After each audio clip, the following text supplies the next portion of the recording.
It's a form of terrorism they're engaged in. The descent into dysfunction in WA's youth detention system is a long one, accelerated by a destructive period that saw the government set up Unit 18, a maximum security home for the state's most difficult teenagers. We're acting to protect the staff, protect the majority of detainees who are complying with their obligations, but also to provide a better environment for these 20 detainees so that they can receive the support they need to change their behaviour as well.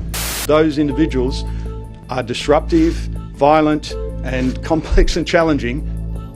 It's an issue the government struggled to get a handle on, brought into sharp focus by the death of 16-year-old Cleveland Dodd, who was found unresponsive inside Unit 18 following a suicide attempt.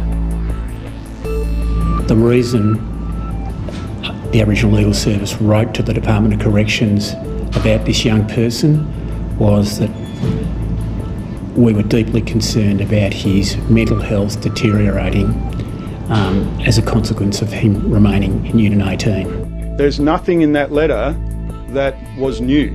Unfortunately, 25% of the buildings at Banksia Hill were burnt down in the last riot.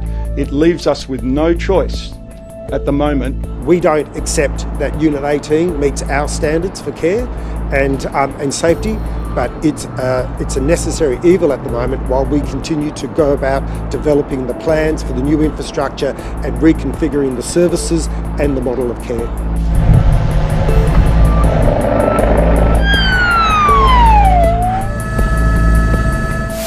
And I'm sick of the excuse making for this sort of conduct.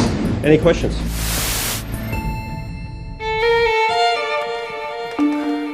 Have other people come through already?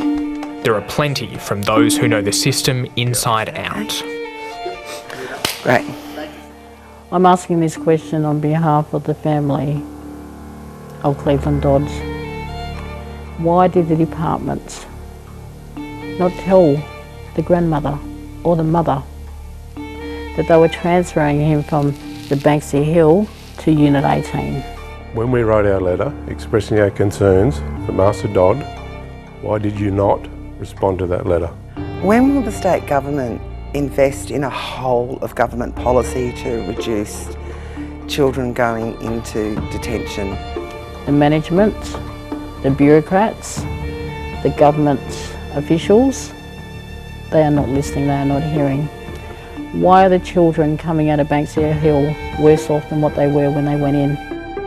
Why does the government continue to be reactive when there's enough information coming through to their departments to address issues that have been long-standing? When are we going to see change?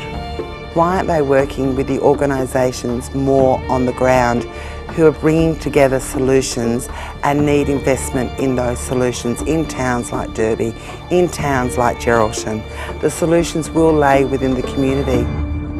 According to the state government, they can't comment on the specifics of Cleveland's case because of ongoing investigations, including by the coroner. They say in general, every effort is made to contact the family of young people when they're moved to Unit 18, where they're offered every support they can. That's in addition, the government says, to investments in communities across the state, which have helped reduce the rates of young people in detention to record lows. In the wake of Cleveland's death, though, one question is bigger than all others. But I just want answers. What happened to Cleveland? Justice.